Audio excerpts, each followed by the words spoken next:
ጋይሶችዬ ጽግዬን እንኳን ተወለድሽልን የኛ ቆንጆ በሏት ማለት ነው። እንግዲህ እንደምታዩት እንግዲህ በዚህ ልደት ላይ ነበር እንግዲህ አብርሃምና ሄርሜላ ቀለበት ያሰሩት።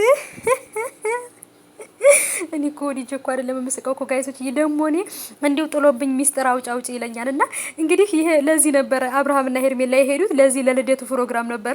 እነሱ ግን የሰው ልደት አቁመው አበባውን ትንሽ ከዛች አበባውን ብቻ ነው ያነሷት፣ ቀዩ አበባ ብቻ ተነስቶ ከዛም በኋላ ሌላ ቪዲዮ ሰርቼላችኋለሁ። እሱን ቪዲዮ ለቅላችኋለሁ፣ ታዩታላችሁ። መቼም እንግዲህ እኔ መደበቅ አይሆንልኝምና እና የዚህ ልደት ቀን ነበር እንግዲህ ያው ይሄ ጽግዬ እኔና ልደትሽ ተበላሽ እንግዲህ በልደቷ ቀን ሌላ ሰው ቀለበት አሰረበት።